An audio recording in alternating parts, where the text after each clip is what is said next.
Bien, bonsoir à toutes et à tous et merci d'être là ce soir pour ces soirées de l'Observatoire de Lyon. Donc en première partie de ces soirées de l'Observatoire, suivant la météo, on n'est pas forcément sûr de pouvoir observer, on espère, hein, on a quelques trouées, donc on reste optimiste, hein, on n'est pas des astronomes en culotte courte, donc on va essayer d'aller observer après. Et en attendant, donc, je vais vous présenter en première partie une petite conférence. Ce qu'on fait, c'est que chaque mois, pour varier un petit peu les sujets, on vous présente des actualités de l'astronomie, donc des sujets dont vous avez peut-être entendu parler ou pas du tout entendu parler, mais des choses soit qui nous tiennent à cœur, soit qui sont vraiment, ça fait partie de ce qu'on fait au niveau de la recherche. Et si possible, on met l'accent sur la recherche telle qu'elle est faite dans les laboratoires, donc ici par exemple, ou des sujets qui nous paraissent très très intéressants, mais qui ne sont pas forcément allés au grand public dans les actualités normales, quoi, je dirais. Voilà, donc je vais vous présenter le sommaire de ces actualités pour ce mois-ci. Donc il y a un petit peu de variété, donc pas de sujet trop en profondeur cette fois-là, mais plus de variété. Tout d'abord, je vais vous présenter une belle photo qui nous est arrivée fin avril, à côté des Pléiades. On va parler un petit peu de ça. Un crash sur Mars. 2 nouvelles missions validées par la NASA. Donc, je vais détailler un petit peu de quoi il s'agit et qu'est-ce que vont faire ces missions. Le télescope spatial James Webb, ou JWST pour nous. La première lumière pour tous les instruments. On va voir aussi ces premières images. Un petit zoom après sur les exoplanètes. On est arrivé maintenant à mesurer plus de 5000 exoplanètes détectées. Et donc, on va revoir un tout petit peu comment on arrive à les détecter et notamment des travaux qui ont été faits ici. Voilà. Et enfin, je parlerai très brièvement de micronovas. Donc, une première découverte de ce qu'on appelle des micronovas et on verra un petit peu de quoi il s'agit. Voilà, ça vous va comme sommaire? Eh bien, c'est parti. Donc, tout d'abord, cette image. Donc, une image qui a été prise fin avril. Je me souviens plus exactement d'où, peut-être les îles Canaries, je ne veux pas dire de bêtises, il faut qu'il y ait les crédits. En fait, c'est une image qui est sortie sur ce qu'on appelle APOD, Astronomy Picture of the Day. Et du coup, on voit ici 2 choses. Alors, en haut, vous avez ce qu'on appelle un amas stellaire, c'est les Pléiades. Alors, si vous connaissez un petit peu le ciel, l'astronomie, les Pléiades, c'est un petit amas d'étoiles qu'on voit assez bien à l'œil nu, et du coup, qui est très joli, avec des petites étoiles bleues.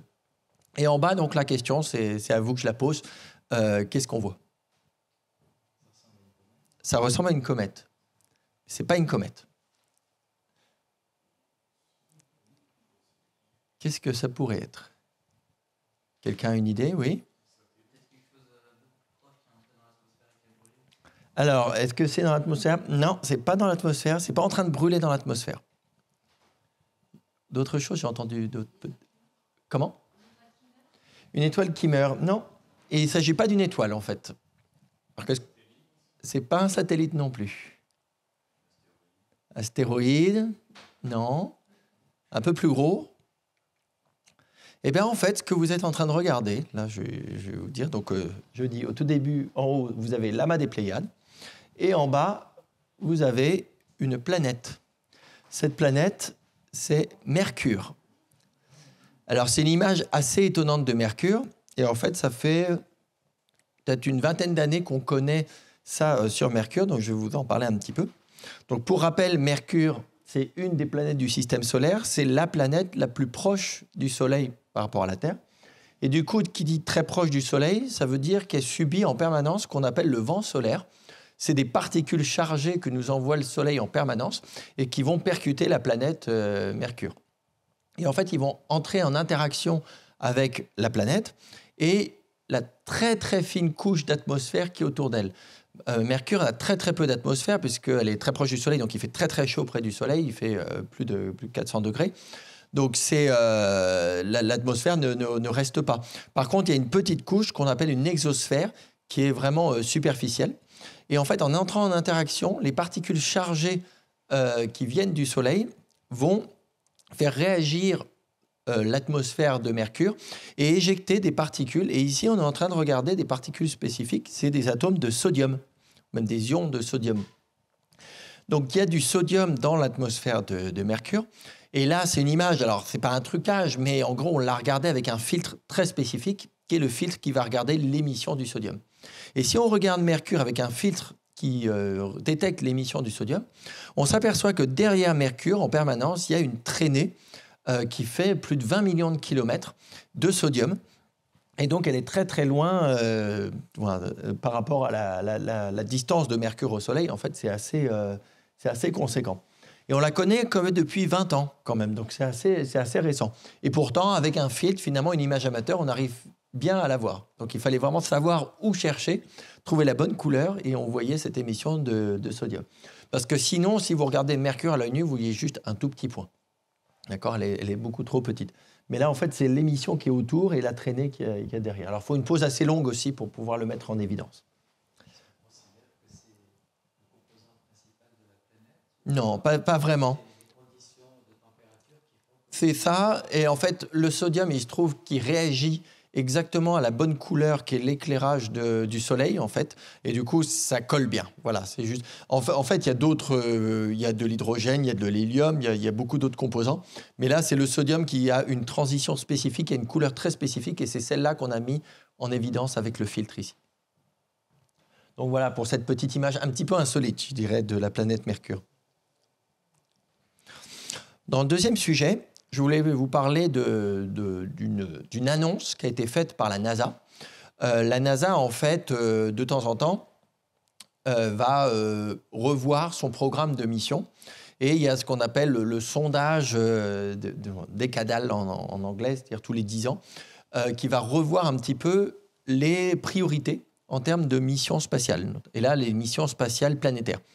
Et il y a 2 missions qui ont été mises en avant dans les priorités de la NASA, et donc je voulais vous en parler. Donc on parle de missions qui vont être prévues pour dans 10 ans, du moins dans les 10 prochaines années à développer.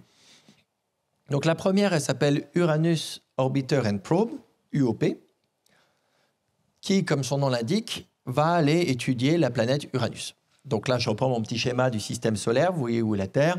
Uranus, c'est celle qui est juste après Saturne, donc dans l'ordre Mercure, Vénus, la Terre, Mars, Jupiter, Saturne, Uranus et Neptune. Donc les 8 planètes du système solaire.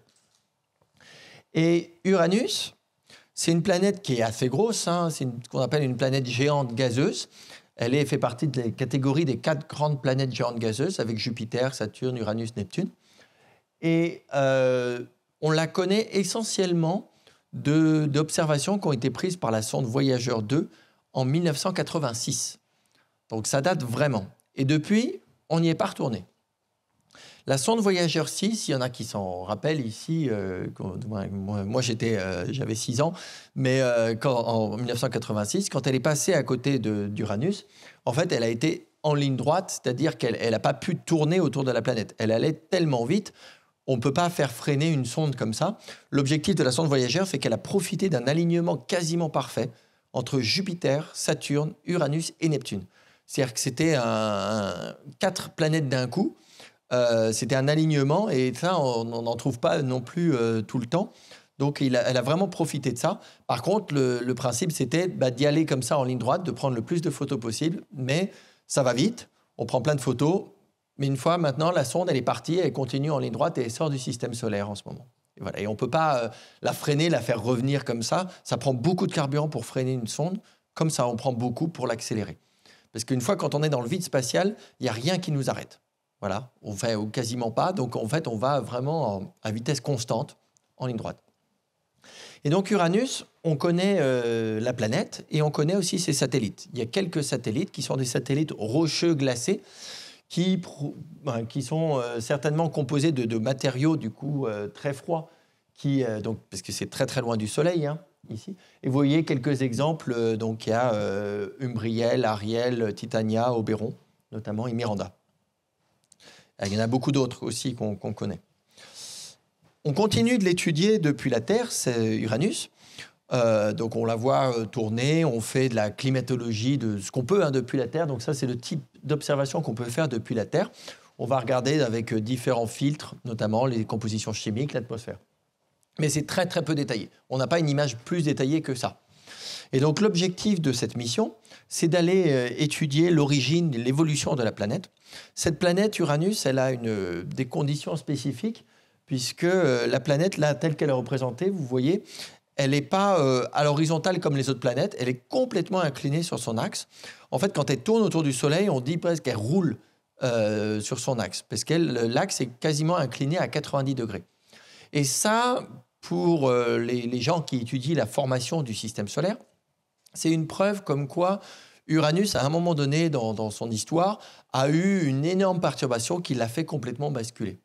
Et on cherche à comprendre l'origine de cette forme-là, de cette perturbation-là, puisque toutes les autres planètes, sinon, sont quasiment dans le plan de toutes les planètes du système solaire. Elles tournent vraiment perpendiculaires à ce plan. Ici, Uranus est complètement incliné. Donc il y a la structure en 3D de l'atmosphère. Donc pour ça, envoyer une sonde qui va plonger dans l'atmosphère et étudier, envoyer des informations au fur et à mesure. Et avoir en même temps un orbiteur qui reste en contact, qui récupère toutes les informations, parce qu'il faut les récupérer et nous les renvoyer, et qui va aussi étudier la sonde de fond en comble, disons, qui va prendre des images en continu. Donc la composition chimique, ce qu'on appelle la magnétosphère, c'est-à-dire l'enveloppe qui correspond au champ magnétique de la planète, et les satellites glacés et les anneaux. C'est-à-dire que vous voyez ici que comme Saturne, Uranus a des petits anneaux, donc on peut aller aussi les étudier. C'est des conditions un peu différentes des autres planètes, puisqu'on est un peu plus loin du système solaire, et c'est pour ça que c'est très intéressant. Et donc le rendez-vous, c'est peut-être 2031, ça c'est les meilleures conditions pour le lancement.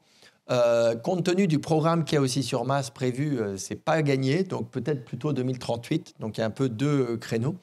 Et si ils arrivent à avoir la fenêtre de tir de 2031, l'arrivée serait prévue en 2044, 13 ans de voyage. Pourquoi ? Parce qu'il y a Jupiter qui est sur la ligne de visée, et donc on peut prendre une impulsion sur Jupiter et accélérer et aller plus vite. Mais toujours l'objectif là, ça prend plus de temps que pour Voyager, parce qu'on va y arriver et on va freiner, on va se mettre en orbite autour de la planète. Et c'est compliqué. Si on loupe le créneau avec Jupiter dans la ligne de visée, alors on partirait en 2038, peut-être par une fusée SpaceX en fait, et qui arriverait en 2053. Donc là, avec quelques années de plus. Voilà. Donc on est à peu près dans ce programme-là. Donc on a le temps de voir venir. Oui ? Est-ce que la sonde va en profiter pour observer Jupiter ? Si elle passe à côté de Jupiter, oui. Si c'est le créneau de 2031, bien sûr. Après, tout ce qui est sur la ligne de visée, dans la trajectoire, on essaye. Généralement, s'il y a une toute petite correction de trajectoire qui permet de s'approcher, on a toujours profité de ces choses-là. Je repense par exemple à la sonde Galileo, qui a fait plusieurs voyages à l'intérieur du système solaire avant d'aller étudier Jupiter, et qui a pris par exemple des images de la Terre et de la Lune de l'extérieur comme ça, et que c'était assez spectaculaire. Quelles sont les densités estimées des planètes gazeuses ? Alors, les planètes gazeuses, c'est très très peu dense. Vous prenez Saturne, elle est plus légère que l'eau.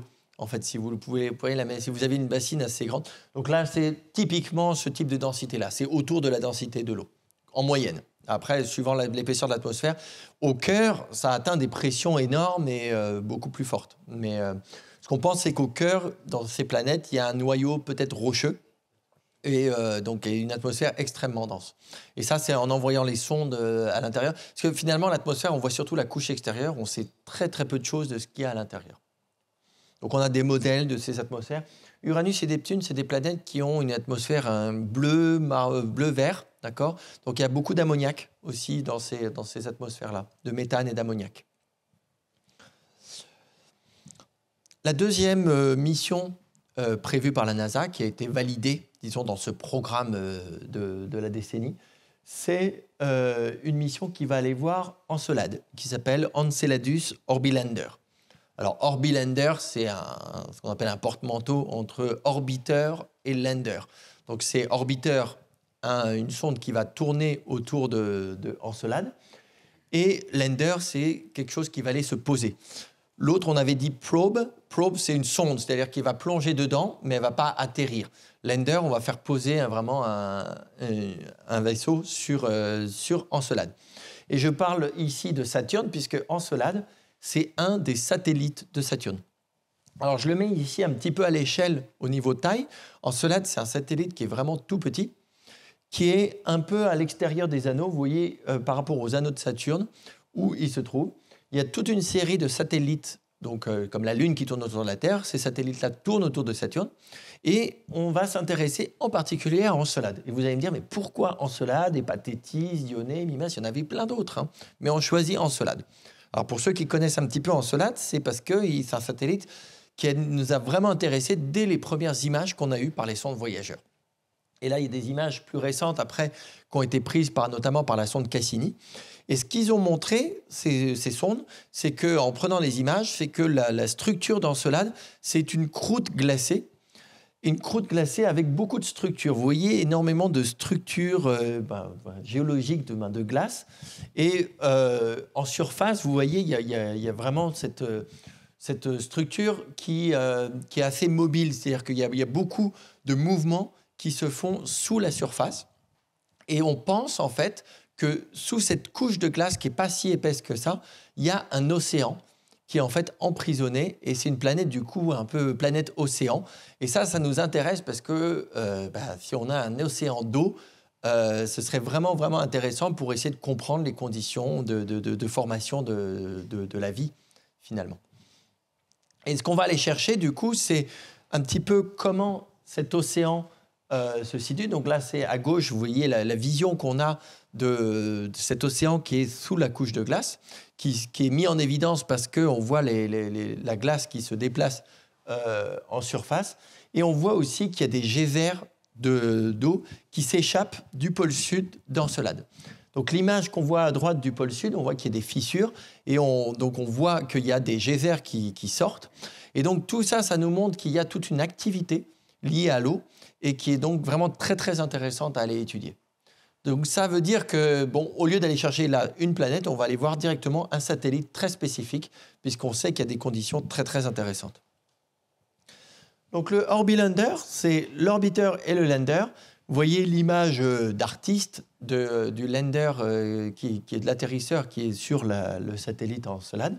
En bas, vous voyez ces fameux geysers qu'on observe. Et le scénario de la mission, vous le voyez en arrivée, la sonde qui arrive sur Encelade. À un moment donné, il y a une espèce de rotation qui s'opère pour que la sonde, elle atterrisse avec les fusées. Il y a des rétrofusées qui lui permettent de freiner, d'arriver en surface. Et juste à la fin, on la fait basculer comme ça. Alors, l'idée, c'est d'éviter de se faire contaminer par les rétrofusées. Alors, on a peur que les rétrofusées, à l'endroit où arrive l'atterrisseur, les rétrofusées vont abîmer un petit peu la surface. Et donc, pour éviter ça, on va la faire tourner et on va la coucher. Et du coup, pour que tous les instruments aillent à un autre endroit, s'orientent d'un autre endroit de là où il y avait les rétrofusées. Donc, ça un petit peu, il y a une petite réflexion là-dessus sur la question de la contamination. On voudrait éviter de se faire contaminer par la sonde elle-même. Pardon ? S'il y a une atmosphère, c'est très très ténu. Donc là, on parle vraiment d'un satellite glacé et il y a très très peu d'atmosphère. S'il y en a, c'est vraiment une très très fine couche, un peu comme on disait pour Mercure. Donc voilà un petit peu pour le principe. Et donc le rendez-vous ici, c'est fin des années 2030 pour le lancement et début des années 2050 pour l'arrivée. C'est un peu moins loin qu'Uranus, mais ça reste loin. Oui ? Alors, je n'ai pas regardé dans le détail, mais je ne crois pas que ce soit prévu. Je pense que là, c'est la première fois qu'on va sur cette mission-là. On ne va pas commencer tout de suite par forer. Je pense qu'il y a peut-être plusieurs instruments qui sont prévus. J'avoue que je ne connais pas forcément le détail. On n'est pas sur le type de rover qu'il y a sur Mars. C'est très compliqué. Ce n'est pas du tout les mêmes tailles non plus. Là, les rovers qu'on arrive à envoyer sur Mars deviennent vraiment assez imposants. Là, c'est la première fois qu'on va faire atterrir quelque chose qui va faire des mesures. Donc on voit essentiellement une antenne, des instruments de mesure. Il n'y a pas forcément même de déplacement. C'est-à-dire que c'est pour ça qu'on va faire basculer la sonde, on la met à un endroit et on va faire des mesures là où on est. Voilà, donc ça reste compliqué. On est très très loin de la Terre aussi au niveau communication. Donc il va falloir que le système soit complètement autonome. Quelques années. Là, j'avoue, c'est encore en préparation. Vous voyez les durées dont on parle ici, il n'y a pas encore... Oui. Et comme c'est orbitalander, ça veut dire qu'il y aura une partie qui se pose et une partie qui reste... Tout à fait, exactement. C'est toujours la partie orbitale, parce que le lander, si on le pose juste comme ça, on n'est pas sûr qu'il ait les capacités aussi de transmettre vers la Terre, tout ça. Donc l'antenne qui est ici, si je ne m'abuse, elle va simplement renvoyer les informations à l'orbiteur, qui va récupérer de temps en temps, il va faire plusieurs passages. On est un petit peu dans le même principe que pour Philae Rosetta. D'accord ? Sur Philae Rosetta, il y avait la sonde qui est arrivée sur place et il y avait 2 parties et qui a atterri sur la comète et qui a envoyé des infos. Et voilà, la partie qui a atterri sur la comète et une autre partie qui est restée autour de la comète et finalement, à la fin, s'est écrasée. Mais on est plutôt sur ce principe-là, d'accord ? Où il y avait des mesures, il y a eu quelques images sur place et c'est déjà pas mal. Parce que c'est quand même assez techniquement très très compliqué. On est vraiment beaucoup plus loin que Mars ici. Ça va ? Eh bien, en parlant de Mars, donc je reviens un petit peu dans le système solaire ici, pour vous parler un petit peu on continue un petit peu sur des images de Persévérance. Je dis on continue parce que le mois d'avant, vous pouvez retrouver la vidéo sur la chaîne YouTube, hein, comme disait Antoine.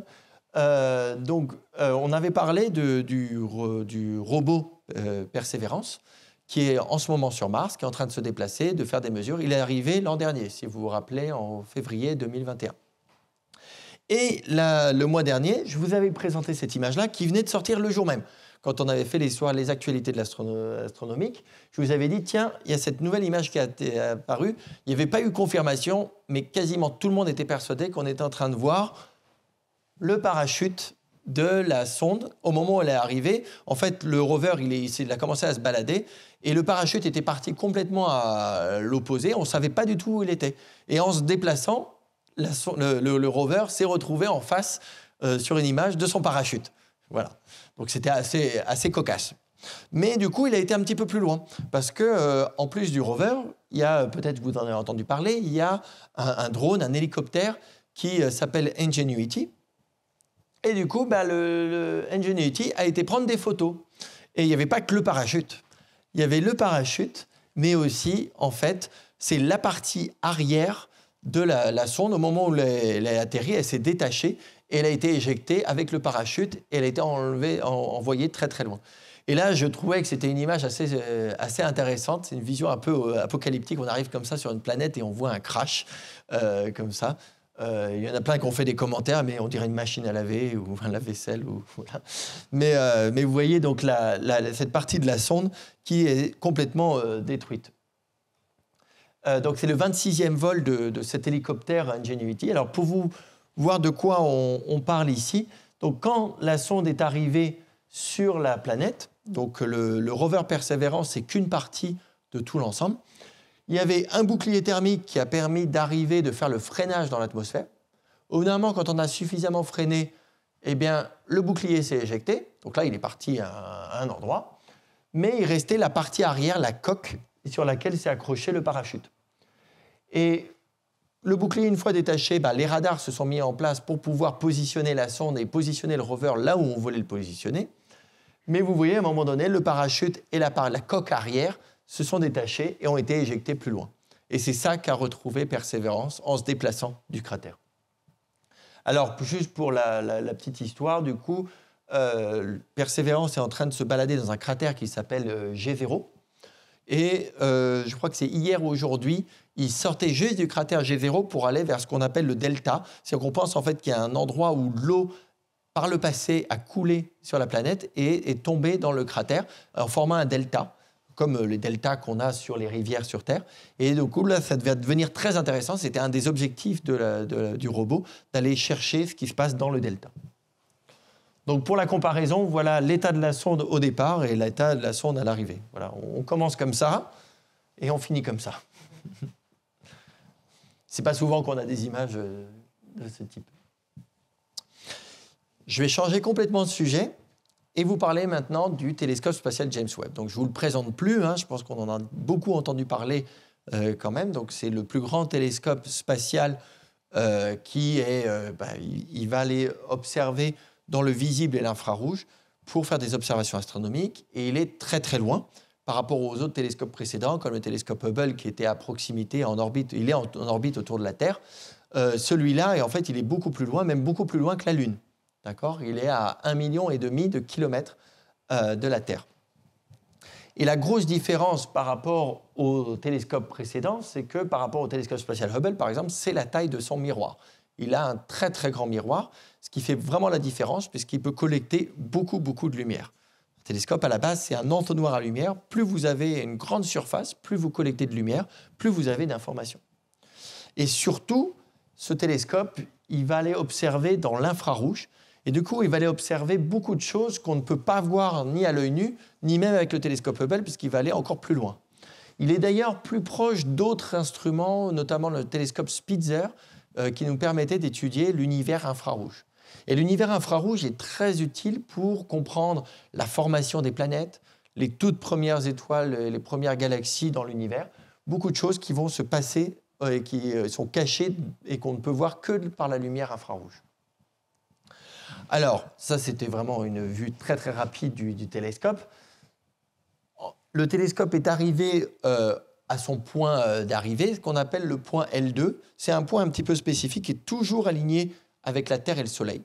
Donc, en fait, en permanence, vous avez le Soleil, la Terre et le télescope James Webb. Ça lui permet de se mettre dos au Soleil et à la Terre et d'être constamment caché du Soleil et de la Terre. Il envoie il a des antennes pour ne pas communiquer avec la Terre, mais il l'observe de l'autre côté.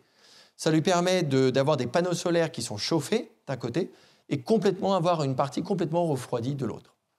Et c'est très très important, surtout pour aller observer dans l'infrarouge, où n'importe quelle émission thermique va rayonner. La Terre rayonne en permanence en infrarouge. Si on était en train de regarder la Terre avec le James Webb, on serait complètement ébloui. Il ne pourrait jamais rien observer.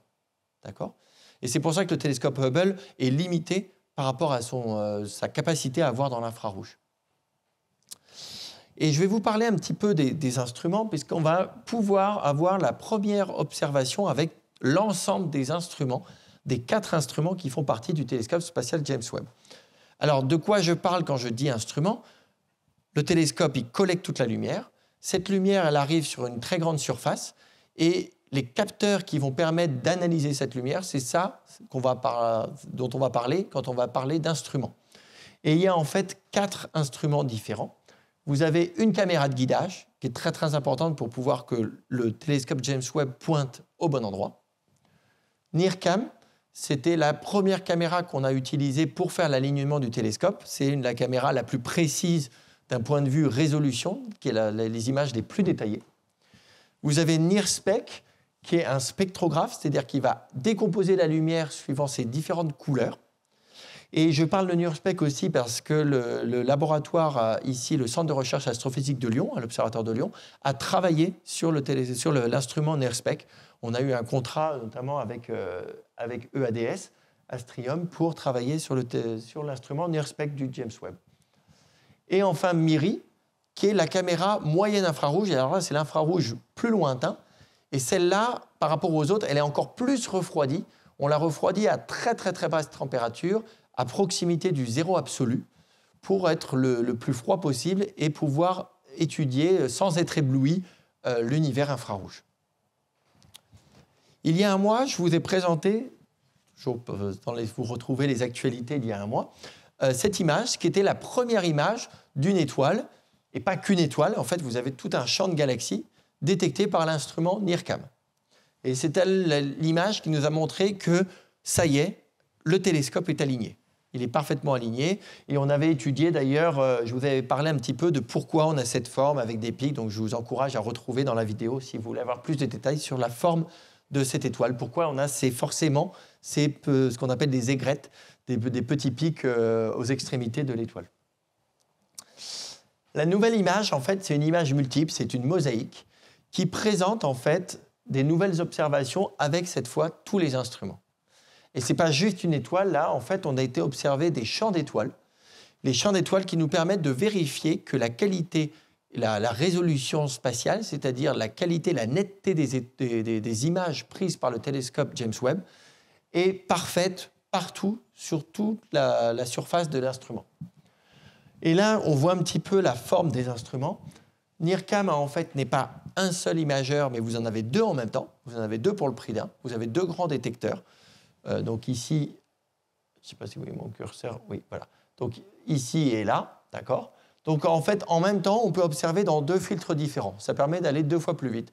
Et donc on cherche à opérer l'instrument en prenant 2 images dans 2 filtres différents. Et après, on fait l'inverse. Ça nous permet d'observer la même région du ciel dans plusieurs filtres. Donc NIRSPEC qui a en fait 4 zones différentes. Ça, l'origine de ça, c'est parce qu'après, on veut disperser la lumière pour faire des spectres. Donc là, je ne vais pas rentrer dans le détail, mais en fait, les spectres vont pouvoir se placer entre ces détecteurs. La caméra de guidage ici. NIRIS, qui était un autre instrument, c'est vrai que je n'en ai pas parlé tout à l'heure, qui est un instrument qui fait à la fois de l'imagerie et de la spectroscopie. C'est un instrument canadien. Et surtout, l'instrument MIRI. Et je trouvais que c'était assez intéressant puisque MIRI, en moyenne infrarouge, il permet d'aller vraiment regarder des nuages de gaz très froids qui émettent dans l'infrarouge. Donc, ce n'est pas que des étoiles qu'on voit ici. Vous voyez, en fait, il y a des espèces de nébuleuses un petit peu diffuses. Et on va aller regarder un petit peu plus en détail cette image. L'instrument MIRI, donc l'instrument le plus froid du télescope James Webb, il a été observé un champ dans le ciel, une zone du ciel, qui avait déjà été étudiée par un autre satellite précédent qui s'appelle le Wide Field Infrared Survey Explorer, WISE, pour son petit nom WISE. Il fait 40 cm et il tourne autour de la Terre. Et il regardait autour je crois que c'est 4 microns. Et MIRI a été regardé à peu près à la même couleur, la même longueur d'onde dans l'infrarouge. Ici, vous voyez l'image de WISE, qui a un grand champ, pas forcément une très bonne qualité d'image, et justement, on va voir la différence. Donc, pourquoi on va faire un télescope de cette taille-là? C'est si vous comparez l'image prise par WISE, on va zoomer, et vous voyez la mauvaise qualité, et ici, c'est l'image qu'on a observée avec le télescope James Webb. Donc, vous voyez, ça n'a rien à voir. Là où WISE regardait essentiellement des gros blobs, d'accord, à peine quelques taches, le télescope James Webb voit qu'en fait, c'est des étoiles, donc on les résout bien, et surtout, entre les étoiles et entre tout ça, on voit tous ces nuages de gaz avec toutes ces structures qu'on ne voyait pas auparavant. Et c'est vraiment là tout l'intérêt d'avoir un télescope de cette qualité-là, de cette taille-là, voilà, et qui opère de cette manière. Donc voilà un petit peu pour le télescope James Webb. Oui. Est-ce que le CRAL a participé à la création d'un instrument Donc je vous ai dit sur NIRSPEC. Donc en fait, le CRAL a travaillé sur le simulateur de NIRSPEC et un petit peu sur des éléments d'optique de NIRSPEC. Voilà. Donc ça fait depuis quelques années qu'on avait fourni le logiciel et puis après il y a eu plusieurs contrats pour le continuer à travailler dessus. Donc c'est le logiciel qui permet de prédire les performances. Donc c'est vraiment important, c'est-à-dire que là en ce moment, ils vont avoir les premières données et ils vont vérifier que tout se passe bien. Et pour comprendre l'instrument, il faut avoir finalement un simulateur qui est quasiment aussi complexe que l'instrument d'un point de vue informatique et qui reproduit exactement tous les effets instrumentaux. Et donc c'est assez complexe. Et on a une bonne expertise sur la simulation d'instruments aussi. On en fabrique, et vous verrez après la galerie des instruments où on fabrique des instruments. Et ici, c'est un peu un simulateur d'instruments qu'on fabrique aussi d'un point de vue informatique.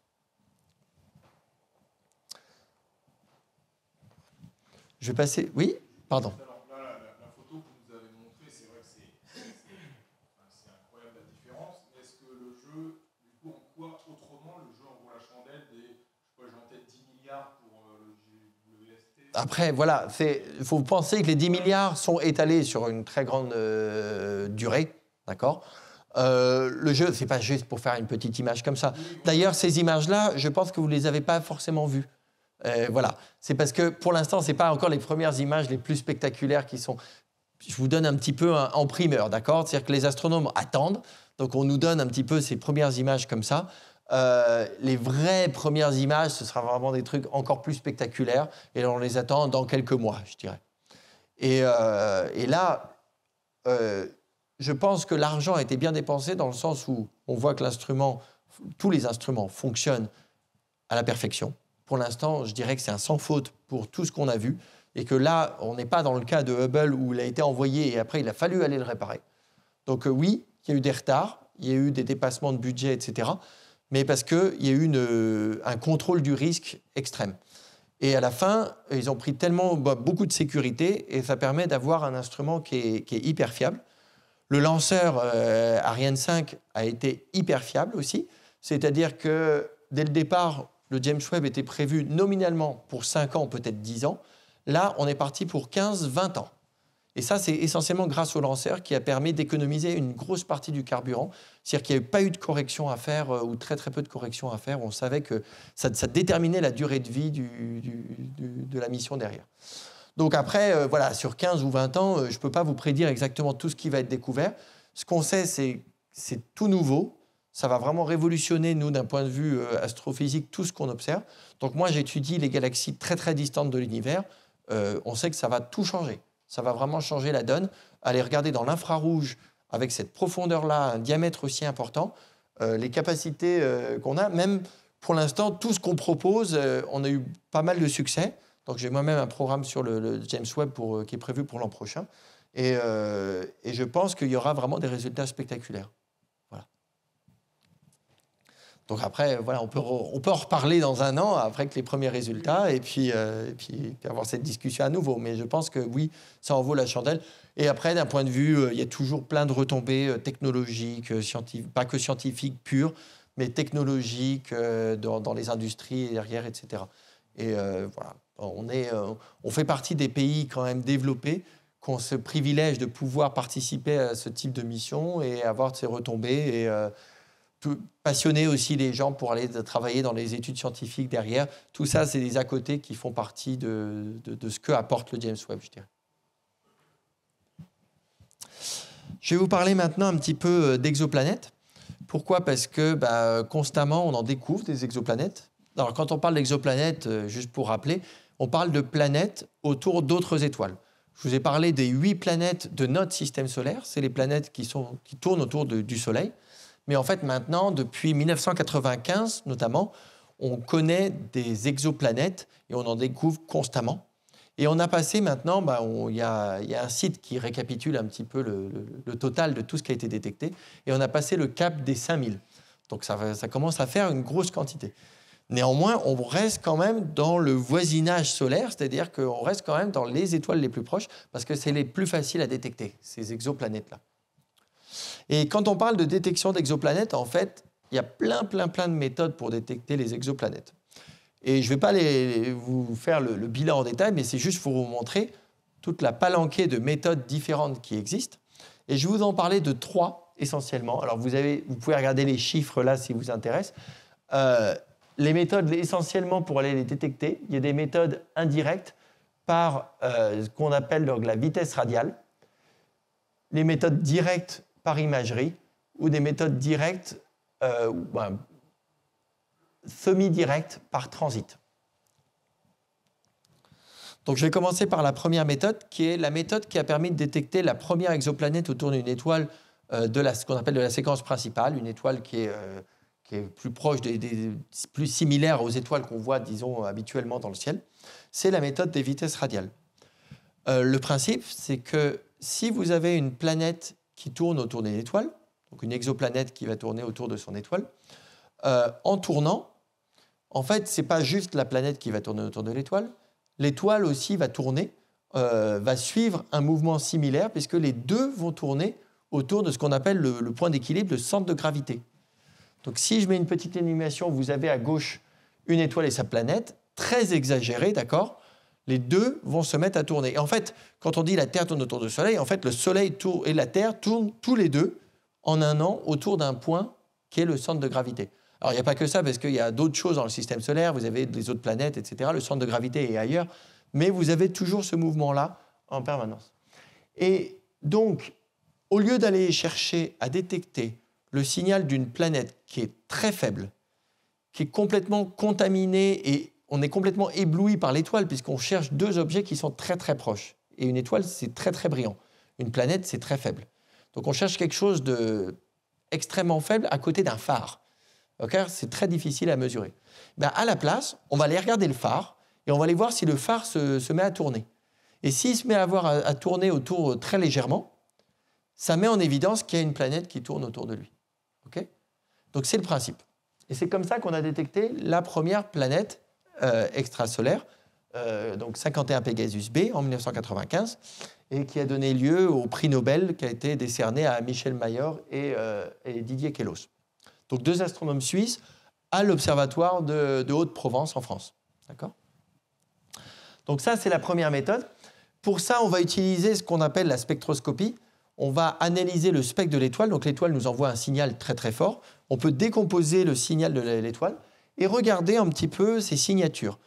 Dans le spectre de l'étoile, quand on regarde toutes ces différentes couleurs, il y a une espèce de code barre qui vient des éléments chimiques qui sont dans l'atmosphère de l'étoile.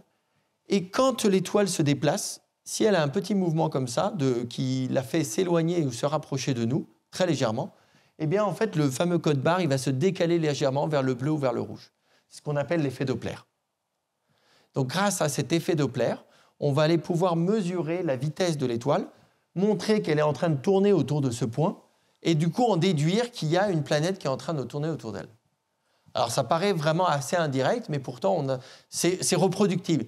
Il suffit d'attendre et on va continuellement la voir tourner, d'accord ? Et on peut mesurer par les lois, ce qu'on appelle des lois de Kepler, la masse de l'objet qui l'a fait tourner.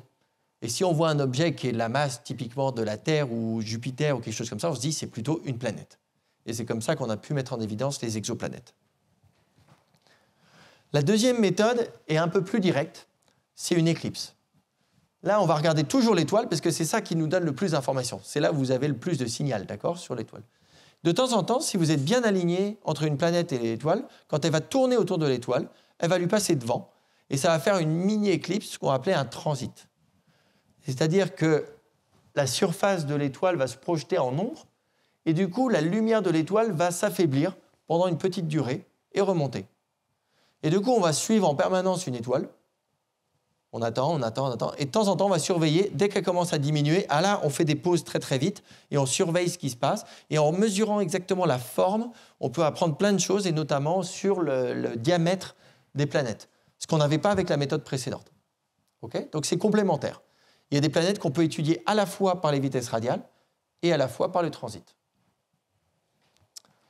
Et la troisième méthode, c'est la méthode qui paraîtrait la plus évidente, mais qui est la plus compliquée à mettre en œuvre. Et c'est là où on a le moins de détections, mais ces détections sont les plus spectaculaires, je dirais. C'est une méthode où on va aller regarder directement, est-ce qu'il y a une planète en train de tourner autour de l'étoile ? Mais ça, je vous ai dit, il y a un phare. Donc qu'est-ce qu'on fait ? On va mettre un masque sur le phare et on va essayer de voir comme ça, est-ce que j'arrive à voir une planète qui tourne autour de l'étoile ? Donc c'est un peu plus compliqué que ça. On va mettre un masque, on va surveiller tout ce qui se passe, on va essayer de soustraire l'étoile avec des méthodes avancées techniquement et aussi informatiquement. Et si on arrive à bien soustraire l'étoile, ici au centre, on a masqué l'étoile, on a essayé de la soustraire. On met en évidence ici qu'il y a 2-3 planètes qui tournent autour de l'étoile, parce qu'il suffit d'attendre assez longtemps et on les voit tourner. Donc ça, c'est ce qu'on appelle la méthode directe. Okay ? C'est de l'imagerie directe. Là, on voit clairement des planètes tourner autour de l'étoile. On n'a pas attendu ces images-là pour croire qu'il y avait des exoplanètes, mais je dirais que c'est ces images-là qui donnent, pour le public, montrent vraiment, on est vraiment en train de regarder des planètes en train de tourner autour des étoiles. Ça demande un focus spécial pendant X mois. Tout à fait. C'est-à-dire, bon, après, on continue. Vous voyez les dates. Il doit y avoir les dates qui défilent là. Voilà. On parle même de quelques années. Donc c'est quand même un travail de fourmi derrière.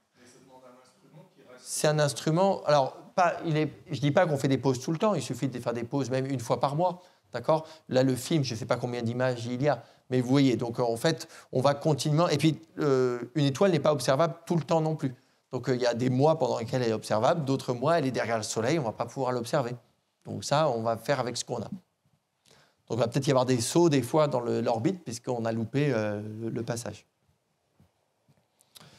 Et du coup, on arrive avec ce diagramme-là, et je ne veux pas c'est pas pour vous faire quelque chose de très scolaire, juste pour vous expliquer, en fait, les 5000 exoplanètes, on les classe, et on va les positionner dans un diagramme un petit peu comme ça. Il y a plusieurs types de diagrammes, et notamment pour savoir si elles tournent plus ou moins vite autour de leur étoile. Donc, c'est la période en années. Donc, l'axe vertical. Et l'axe horizontal, c'est la masse de la planète, de l'exoplanète. Donc, si vous êtes à droite, vous êtes plutôt dans des objets très, très massifs, comme Jupiter ou plus gros. Si vous êtes à gauche, vous êtes plus petit que la Terre. Et donc, j'ai placé la Terre là-dessus. La Terre, c'est une masse terrestre et une année. Et donc, tout ce qui est au-dessus, ça va plus vite. Tout ce qui est en dessous, ça va moins vite. Et donc, on peut voir comme ça. Et d'ailleurs, j'ai écrit le chose à l'envers, excusez-moi. Vers le haut, c'est moins rapide. Et vers le bas, je corrige à l'oral. Vers le haut, c'est moins rapide. Et vers le bas, c'est plus rapide. Excusez-moi pour ça. Puisque la période est plus longue vers le haut. C'est une période en année. Donc, c'est une échelle qu'on appelle logarithmique, c'est-à-dire qu'en fait, vous avez une masse solaire, 10 masses solaires, 100 masses solaires, etc. Masse terrestre, pardon, une masse terrestre, 10 masses terrestres, 100 masses terrestres, etc. Ça veut dire qu'il y a toute une variété. On voit qu'en fait, la Terre, c'est pas, on est loin même du paquet de tout ce qu'on détecte. Ce n'est pas parce qu'on est unique. Il ne faut pas prendre ce diagramme-là comme quoi on serait unique par rapport aux autres planètes. Ça veut dire qu'il y a une très, très grande variété. Et c'est simplement que les instruments, pour l'instant, avec lesquels on cherche à détecter les planètes, ne peuvent voir que des choses qui sont en bas à droite. C'est-à-dire des objets massifs qui tournent très vite autour de leurs étoiles. Okay ? Au fur et à mesure qu'on va améliorer les instruments, on va se déplacer vers le haut à gauche et on va se rapprocher de plus en plus de la détection d'une exoplanète de type Terre. Okay ? C'est que juste pour l'instant, la majorité de ce qu'on détecte n'est pas de type terrestre. On en détecte quelques-unes, il y a quelques points à proximité, vous voyez, mais ce n'est pas la majorité. Et si je prenais une exoplanète au hasard, ça ne ressemblerait pas vraiment à la Terre. Voilà, ça dépend. Voilà, pour la Terre, oui, parce que si vous avez un objet plus faible, les vitesses sont plus faibles, donc il faut poser plus longtemps, il faut rester plus longtemps, etc. Et alors, bon, c'était un petit focus comme ça sur les exoplanètes, un petit zoom. Je voulais vous parler aussi d'une exoplanète qui a récemment fait l'actualité. Ce n'est pas le mois dernier, mais voilà, je voulais en parler un petit peu parce que c'est un travail dans lequel ont été impliqués des chercheurs qui travaillent ici, au Centre de recherche astrophysique de Lyon. C'est une exoplanète qui est ici marquée avec la petite flèche, autour donc en imagerie directe, avec un instrument qui s'appelle SPHERE, sur le Very Large Telescope qui est au Chili. Et en haut à gauche, c'est pas une étoile, mais en fait, il y a 2 étoiles qui ont été masquées. Donc, c'est un petit peu la même image qu'on a vue tout à l'heure. Et alors, pourquoi je vous parle de cette exoplanète en particulier et pas d'autres ? C'est parce qu'elle a une certaine particularité. C'est l'étoile qui est aussi très intéressante. C'est la première fois qu'on va détecter une exoplanète autour d'une étoile très, très brillante, très lumineuse, en fait. Ce n'est pas juste qu'elle est très proche, c'est qu'elle est très lumineuse et donc très chaude. Et on pensait, et ça veut dire une étoile très lumineuse, très chaude et très massive. C'est-à-dire que l'étoile elle-même est une très grosse étoile. Généralement, on ne va pas aller regarder des planètes autour de ces étoiles-là. Et d'ailleurs, dans les théories, on n'était pas certain que ce type d'étoile permettait d'avoir des exoplanètes. Pourquoi ? Parce que ces étoiles très chaudes, ça veut dire qu'elles ont un rayonnement très important, elles ont de l'ultraviolet, des rayons X, et on s'était demandé si ça empêchait la formation de planètes. Donc en fait, c'est un petit peu une pierre supplémentaire à l'édifice quand on cherche à comprendre la formation des planètes, de voir d'autres conditions dans lesquelles peuvent se former ces planètes. Donc l'instrument SPHERE sur le VLT peut détecter directement cette exoplanète en orbite. Première exoplanète détectée autour d'une étoile aussi massive, elle fait plus de 6 fois la masse du Soleil. Et l'exoplanète elle-même est massive. Je crois qu'elle fait 10 fois la masse de Jupiter, donc c'est une très très grosse planète, et elle est très loin de son étoile. D'habitude, on voit souvent ce qu'on appelle des super Jupiters proches de leur étoile, des Jupiters chauds. Et là, en fait, c'est une exoplanète qui est très très loin. Et on pense que c'est grâce à ça, finalement, qu'elle a pu survivre, qu'elle soit suffisamment loin de l'étoile, qu'elle a pu se protéger de tous les rayonnements et les températures très chaudes. Allez, j'ai bientôt fini avec le dernier sujet sur les micronovas.